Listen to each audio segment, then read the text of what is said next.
Well, hello, McLean Church, and thank you for joining us as we continue our series, Walking in Wisdom, learning from the book of Proverbs. We're recording this talk the day after the tragic aircraft collision in Washington, D.C., and certainly our hearts and our prayers go out today and all days for all who have been affected by this great loss. The book of Proverbs is a collection of ancient wisdom sayings found in the first half of the Bible. That's the Old Testament. And these wisdom sayings, they're not unlike sayings we have in our current culture. For instance, don't poke the bear, or measure twice, cut once, or if you want to dance, you've got to pay the band. Now, the one difference between the sayings in the book of Proverbs and contemporary sayings from our culture is their age. The sayings in the book of Proverbs are about 3,000 years old, and people are still reading them and following them today. In fact, the sayings in the book of Proverbs, they've stood the test of time.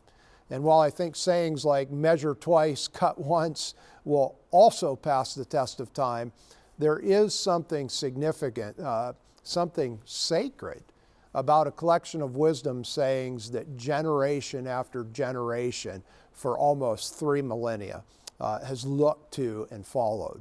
So, as we've seen from our last 2 talks in this series, many of these sayings have to do with how we handle our relationships. Pastor Lenora had a very helpful talk last week about the insight the Proverbs provide related to conflict in relationships, particularly arguing and quarreling. And the talk we gave 2 weeks ago focused on what the Proverbs have to say about avoiding relational strife. As you'd expect, a lot of what the Proverbs have to say about avoiding strife, conflict, and quarreling in relationships has to do with how we use our words, how we speak, and what we say. Our words have great power, and that power can be used for good or for bad. But one thing is sure, our words always do something. Words are never inactive. So it makes sense that the Bible would talk a lot about words and speech. What we say figures prominently into both Jewish and Christian theology because words have power. Proverbs 18:21 perhaps says it best.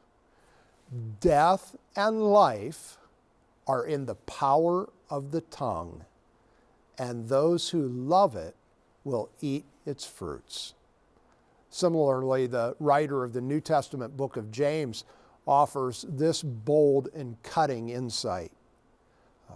For every species of beast and bird, of reptile and sea creature can be tamed and has been tamed by the human species, but no one can tame the tongue. A restless evil full of deadly poison. With it we bless the Lord and Father, and with it we curse people made in the likeness of God. Our speech has power. Words matter. What we say or write has impact, be it for good or for bad. I've shared before that I was never a very successful student in school. I never really applied myself, never thought of myself as smart or very capable. That was until Dr. Cole's Western Civilization class, the first semester of my freshman year in college. Dr. Cole had a reputation for being one of the toughest professors on campus. And our first assignment was to write a short research paper. Now, knowing that the paper would be graded stringently, I put it together as best I could from what I'd been taught in high school, and then I waited for the outcome. Now, the day we received the papers back, it still stands out as a snapshot of my memory. The front of the paper bore an A+, and on the last page of the paper, in red ink, were written these words: "This is the most direct fulfillment of a topic that I have read in a long while. You write in a clear and cogent manner. Well done." Those words changed the course of my academic career. For the next 7 years, through college and graduate school, I would seize the opportunities I had to learn and achieve because I believed I could really do it. I was really capable. After all, Dr. Cole said I was. A few simple words written on the last page of a college freshman's paper changed my life. Words change things. Words create things. Words call things into being, be they good things or bad things. It's fascinating that the Bible begins with a wonderful poem, this beautiful song of creation, celebrating the beauty, the goodness, and the order of the world. The poem is marked by a number of repeating phrases, the first of which is this: then God said. God speaks, says words, and it comes to be. Beauty, order, life. Words create things. They bring things to be. Given that fact, the book of Proverbs reminds us to use our words carefully. Consider the following statements, and as we've done for the last 2 weeks, let's let these ancient words work on us. Let them wash over us. Let's let the Spirit apply them to our lives. So to begin, Proverbs 12:18. Rash words are like sword thrusts, but the tongue of the wise brings healing. Rash words are like sword thrusts, but the tongue of the wise brings healing. Are your words with your children, with your spouse, with your coworkers, your friends, are they hurtful or are they healing? Proverbs 15:1. A soft answer turns away wrath, but a harsh word stirs up anger. The tone of our response affects outcomes. Proverbs 10:19. When words are many, transgression is not lacking, but the prudent are restrained in speech. That one speaks for itself, doesn't it? Proverbs 11:12. Whoever belittles another lacks sense, but an intelligent person remains silent. This saying has a modern parallel, doesn't it? If you don't have anything nice to say, don't say anything at all. Wisdom from the ancient and the contemporary world. Proverbs 15:4. A gentle tongue is a tree of life, but perverseness in it breaks the spirit. Do our words bring people life, or do they break their spirit? Think about that in the context of how you talk to your family, your coworkers, or your friends. Proverbs 15:23. To make an apt answer is a joy to anyone, and a word in season, how good it is. You know those moments when you think you should say something positive, something loving, something kind, but something seems to be keeping you from saying it? When the Spirit prompts you to say a word in season, speak. Proverbs 15:28. The mind of the righteous ponders how to answer, but the mouth of the wicked pours out evil. This sounds like another present-day proverb, doesn't it? Think before you speak. Proverbs 16:24. Pleasant words are like a honeycomb, sweetness to the soul and health to the body. Don't underestimate the incredible power for good found in positive words and speech. Proverbs 17:27.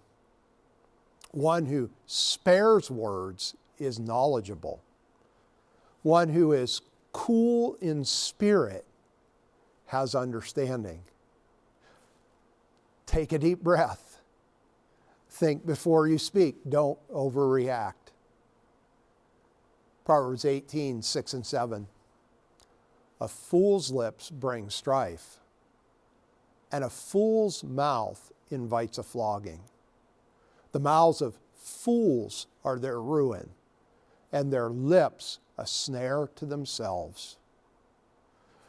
Are your words on your job, on your social media posts with your friends and your family, are your words getting you into trouble? Don't play the part of the fool. Proverbs 18:13. If one gives answer before hearing, it is folly and shame. We've seen this same theme repeated over the past 2 weeks, haven't we? Stated perhaps best in Stephen Covey's famous maxim, seek first to understand, and then to be understood.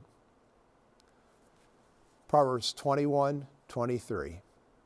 To watch over mouth and tongue is to keep out of trouble.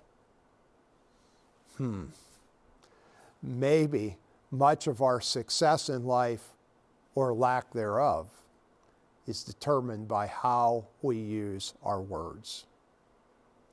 Well, with these injunctions in mind from the book of Proverbs, let's consider a few present-day thoughts about how our words, both written and spoken, can be used for good.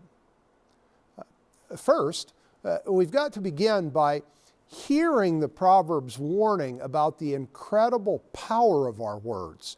Again, whether written or spoken, words have tremendous power.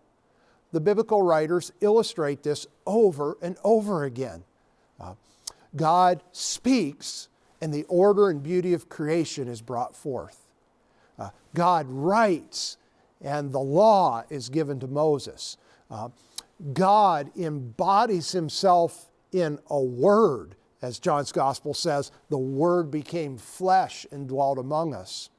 Words are powerful creation-producing and reality-defining gifts. We must bow in reverence to the power of words and heed the Proverbs' warning about their potentially destructive nature. Again, hear Proverbs 18:21. Death and life are in the power of the tongue, and those who love it will eat its fruits. Secondly, we must check the destructive power of our tongue and our fingers. Our words, written, typed, or spoken, can possess incredibly destructive power. Words can take life. And every day people are forever damaged or destroyed by the unthoughtful, damaging use of words. So let's not be perpetrators of that kind of violence. Again, Proverbs 12:18 warns, rash words are like sword thrusts, but the tongue of the wise brings healing. With that in mind, thirdly, we can and should revel every day in the opportunity we have to use our words to bring life. Think about it. Every day we get to use words, if we so choose, to bring goodness and beauty to our world. Just like the book of Genesis describes God as using words to bring beauty and goodness to creation. We have that opportunity every single day. The words we say and type can give life. Listen again to Proverbs 15:23.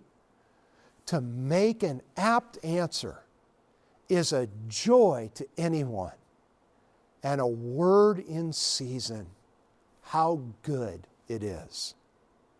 Fourth, lest we think we can never say hard things, remember, that we can and should always speak truth, but we should speak it with a positive slant. You know, it's just as dangerous to be falsely positive as it is to be wrongly negative. For instance, telling your child that she's the most incredible basketball player on the team when in reality she's really no good at basketball is probably just as harmful as calling her an uncoordinated klutz. Many of us, especially as parents, in an attempt to overcome the potential negativity of our words and to seize the power of positive speech, probably are less than helpful to our children when our words actually become untruthful. We must always speak truth, but we can always do so with a positive slant. I know there are other players on the team that are better than you, but I am so incredibly proud to watch you play. Or how about this? You wrecked the car because you were driving too fast while sending a text. That was a big mistake that's going to have some pretty big consequences that you're going to have to face. But every kid does some stupid things that get them into trouble. The opportunity you have now is to make this right and to learn from it going forward. Telling the truth with a positive slant, it takes some thoughtfulness and creativity. It's hard work. Using any tool with such power as our tongue should be hard work. So if you're not ready to say it right, then don't say anything until you can compose yourself and think it through. Because understand, moments like the examples we just gave, they're game changers, for good or for bad, depending on how they're handled. So always speak the truth. Don't be falsely positive, but always tell the truth with a positive slant. Consider again Proverbs 15:28. The mind of the righteous ponders how to answer, but the mouth of the wicked pours out evil. Finally, we've got to remember at all times how we want to be spoken to and communicated with. And most importantly, we've got to remember how God speaks to us. God could destroy us with His words as quickly as He's given us life by them, but He doesn't do that. God's words to us are always truthful, but they are always gracious and kind. Think about how God speaks to you, then speak that way to others. And think about how words have affected you. Think about the sting and hurt you felt from someone's careless words, and commit never to do that to another person. And recall a moment when the kindness of someone's words brought you life, and commit to use your words every single day and every single opportunity to bring life to others. Again, Proverbs 15:23 reminds us to make an apt answer is a joy to anyone, and a word in season, how good it is. May that be the prompt that guides us as we use our words, written, spoken, typed, in the week ahead.